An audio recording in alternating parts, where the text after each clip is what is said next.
السلام علیکم ورحمۃ اللہ. بیٹا کیسے ہیں؟ امید ہے سب ٹھیک ہوں گے. بیٹا آج کا ہمارا ٹاپک ہے شاہ ولی اللہ. تو سب سے پہلے ان کی پیدائش کہ 1703 عیسوی کو دلی کے ایک معزز گھرانے میں بیٹا آپ کی پیدائش ہوئی. ٹھیک ہے. اب آپ سلسلہ نسب کی بات کی جائے تو آپ کا سلسلہ والد کی طرف سے عمر رضی اللہ تعالیٰ تک پہنچتا ہے اور والدہ کی طرف سے امام موسیٰ کاظم تک پہنچتا ہے. آپ کا والد کا نام شاہ عبد الرحیم تھا. 7 سال کی عمر میں آپ نے قرآن مجید حفظ کیا اور پھر آپ نے ابتدائی تعلیم جو تھی نا اپنے والد سے، کیونکہ آپ کے والد ایک بہت پائے کے عالم تھے. ٹھیک ہے. پھر اس کے بعد آپ نے سفر حرمین کے دوران متعدد اساتذہ سے سیاہ ستہ حدیث کی 6 کتب بیٹھے. اس میں بخاری، مسلم، ابو داؤد، ترمذی، نسائی، سنن ابن ماجہ. ٹھیک ہے. یہ 6 کتب حدیث ہیں، ان کا درس جو ہے نا آپ نے لیا. اور والد کی وفات کے بعد آپ نے مدرسہ رحیمیہ میں درس و تدریس پڑھانا اور دارالفتاء فتویٰ دینا، کیونکہ فتویٰ جو ہے نا ہر کوئی دے نہیں سکتا. مدرسے میں جو بھی پڑھاتا ہے وہ فتویٰ ہر نہیں دے سکتا، بلکہ ایک مخصوص انسان بندہ ہوتا ہے اور اس کی پھر سائن بھی ہوتے ہیں. ٹھیک ہے.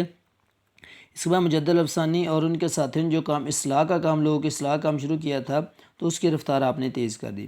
اب آگے کا لوگوں میں اتحاد پیدا کرنے کی آپ نے کوشش کی. اس کے ساتھ ساتھ لوگوں کے اندر جو اخلاقی برائیاں تھیں ان کو بھی دور کرنے کی کوشش کی، جس طرح اس میں غیر اسلامی طریقے، رسم و رواج جو تھے نا ان چیزوں کو ختم کرنے کی کوشش کی. پھر آپ نے مسلمانوں کو سیاسی طور پر مضبوط کرنے کے لیے امیروں کے ساتھ بات چیت کی کہ آپ مسلمانوں کو اکٹھا کریں ایک جگہ پہ. ٹھیک ہے.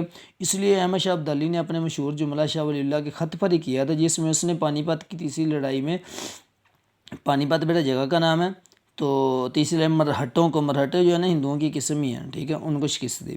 شاہ ولی اللہ نے پھر جو سماجی اصلاح کی، معاشرے کی، اس میں بیوہ عورتوں کی شادی بری سی، کیونکہ ہندو آج بھی جس عورت کا خاوند فوت ہو جائے اس کو بیوہ کہتے ہیں. تو جس عورت کا خاوند فوت ہو جاتا ہے تو وہ دوبارہ شادی نہیں کر سکتی تھی. آج بھی ہندوؤں کا رسم ہے، لیکن مسلمانوں میں بھی یہ عام ہو چکی تھی. تو آپ نے اس کو بھی اس کی مخالفت کی. اس کے علاوہ خوشی غمی کے موقع پر جو فضول خرچی کی اس کو بھی روکنے کی کوشش کی. اور یہ شارٹ کوسچن نمبر بیٹا 3 بھی ہے، انشاءاللہ لگا ہوا. شاہ ولی اللہ نے سماجی اصلاح کے لیے یہاں سے تقریباً یہ 1.5 لائن بیٹا بنتی ہے. ٹھیک ہے. اس کو چیز دیں. اس کے بعد آپ نے ایک اور کارنامہ سے انجام دیا کہ آپ نے قرآن مجید کا فارسی میں ترجمہ کیا اور اس کا نام فتح الرحمن رکھا بیٹا. ٹھیک ہے. کیونکہ اس وقت لوگ جو تھے نا فارسی سمجھتے تھے، تو قرآن مجید عربی میں تھا، لوگ پڑھتے تو تھے لیکن سمجھ نہیں آتی. جب ترجمہ ہوگا تو پھر آسانی سمجھنے میں آسانی ہوگی. اس کے بعد بیٹا آپ کی تصنیف ہے. آپ کی تصنیف میں آپ نے کتابیں لکھی، ان میں الفوظ الکبیر اور حجت اللہ البالغہ. ٹھیک ہے. آگے شارٹ کوسچن نمبر 4 بھی بیٹا الفوظ الکبیر کا موضوع تھا. الفوظ الکبیر میں تفسیری اصول ذکر کیے. قرآن مجید کی تفسیر کرنے کے کون کون سے اصول ہیں اور کس طریقے سے ہم تفسیر کر سکیں گے وہ بیٹا ذکر کیا. ٹھیک ہے. اس کے بعد حجت اللہ میں آپ نے اسلامی عقائد، اسلامی تعلیمات کی وضاحت کی. پھر اگر یہ بتایا کہ انسان کو چاہیے کہ وہ اپنے بنائے ہوئے مذاہب کے بجائے آسمانی مذاہب کو مانے. ٹھیک ہے. اس کے بعد معیشت کو انسانی زندگی کا لازمی جز قرار دیا گیا. ٹھیک ہے.